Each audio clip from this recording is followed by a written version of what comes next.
Charlie, many thanks for joining us, and congratulations once again. What a brilliant weekend. No, thank you very much, Laura. Yeah, fantastic weekend. Most importantly, it was great for His Highness Sheikh Mohammed and Team Godolphin. 3 winners on Saturday from 3 runners. That's pretty good going by anyone's standards.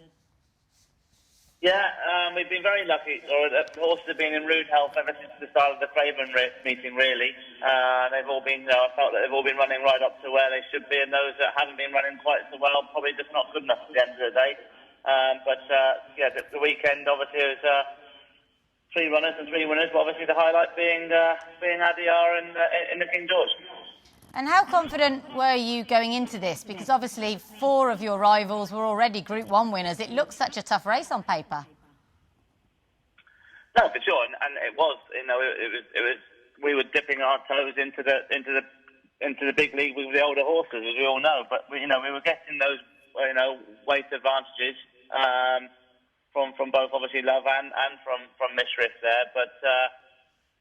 We always felt that he surprised us in the Derby. I'm not going to get away from it, Laura. It's been documented before now. I felt that he was a horse that was going to be better second half of the season and working back from something like a St. Ledger. We went down the Derby route, and he showed us there in the Derby something that we hadn't ever seen before with him, and that was that turn of foot. Subsequently since the Derby, he's physically done very well. Was very pleased with his preparation going into the weekend. So we were going in there, we were confident we were a live player for sure. And which one do you go and see first in the mornings, Adayar or Hurricane Lane? They go in order, so I've got to pass Hurricane Lane before I get to Adayar, so there's no preferential treatment. But it's such a great position to be in, isn't it? And I know you'll have to speak with His Highness, but will you try and keep them apart throughout the season if you can? Well, we would imagine that their next, race will be, they'll be apart for their next race. Obviously the big question is whether the pair of them run in the Arc. So, they've both got another step to go yet. Sort of on pencil. At the moment, we would say the likelihood is we would look towards, Hurricane Lane going towards the St. Ledger and Adayar going down the Arc trial route in the Prix Niel. Because at the end of the day, Adayar, he hasn't travelled as yet.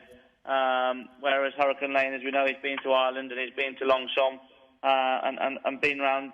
So he's got experience of travelling, and also he's a course and distance winner at Longchamp. So.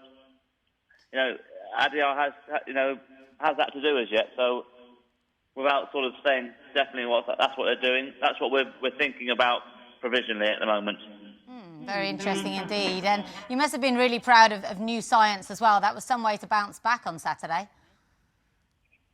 Yeah, his horse obviously when he broke his maiden, that form of that race has been working out very well. With the second horse obviously then going on to finish second in the Chesham and come out on one since.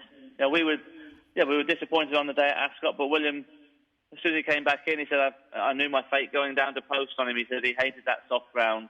Back on a sound surface there at Ascot last Saturday, and William gave him a peach of a ride, but it was always our decision to hold him up there and let him come past horses so he gained some confidence again, and that's what he did, and did it in good style. So we look to something like the Celerio with him there at Sandown for his next start. Oh, that's a route you've taken before, of course. And looking ahead to the immediate future, massive race tomorrow between 2 of your best sprinters. I'm really excited to see Space Blues and Creative Force in the Lennox. Yeah, both go in there in great order. Obviously, Space Blues is he's going out there to try and retain his title there in the Lennox. He is going in there fresh as paint. He looks fantastic. Preparation's gone great.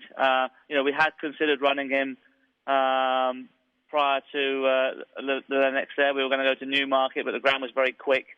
So we made our decision early doors that we weren't going to participate there, and we'd head straight to the Lennox. And like I say, preparation's gone well, and the rainfall we had yesterday there, it's soft ground there, so conditions are there to suit him. He's drawn out wide, which he was last year. Doesn't worry us with him. He's a hold-up horse. And then Creative Force is stepping back up to the 7 again there. Obviously, last seen there at the July Cup, ran a great race, I felt. First time sprinting at Group 1, or Grade 1 sort of horses, against the older proper sprinters. And therefore, we're stepping back up to the 7. I feel he'll be more comfortable tomorrow. As we saw what he did at Ascot there in the Jersey. He saw the 7 out well. So 2 exciting runners. Yeah, they really are exciting. And are you in any way thinking in terms of the British Trainers' Championship, Charlie? Because you're about $500,000 ahead of Adrian O'Brien at the moment. I'm not, I'll be honest with you, Laura. No, at the moment it's just to try and keep the momentum going. And, we know it gets a bit trickier the second half of the year because, you start to compete, campaign potentially a little bit more internationally. So we'll, obviously, we have the favourite in the St Ledger at the moment, which we know is a big pot to go and try and get your hands on, and therefore from there on we'll be running as many as we not as many as we can, but we'll be going out there campaigning the horses to suit them rather more so than chasing the title. So if we're lucky enough that the right horses win the right races we put them in, then that will hopefully keep us in contention anyway. I thought that's what you'd say. And speaking of overseas assignments, I noticed you've got Secret Protector in the Saratoga Derby. Yeah, we've got a little team potentially going out there. Secret Protector's in the Derby. Creative Flair is going to go and run in the Oaks. And then I might send La Barossa and Lazuli out for the Friday meeting there. There's a couple of Grade 2s on the card as well. So we'll have a small little team going out there to see whether we can keep the flag flying over there.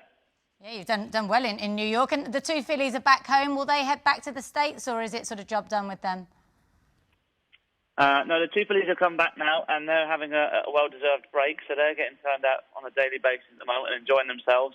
But the plan for them is we will look towards the First Lady at Keeneland, which is the first weekend of October there. So they could potentially ship back out to Keeneland again and take a look at that.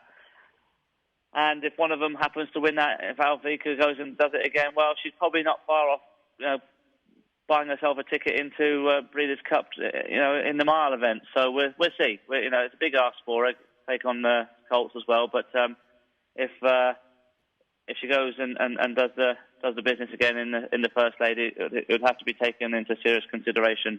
The Breeders' Cup.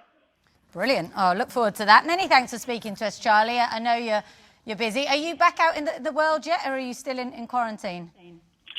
No, I was annoyingly released as of yesterday. So yesterday was my last day of quarantine. No, I'm back in the yard as of yesterday morning. So all is well, though. Thank you. Oh, good news. Well, best of luck for Goodwood and all the other big races coming up, and I really appreciate you speaking to us.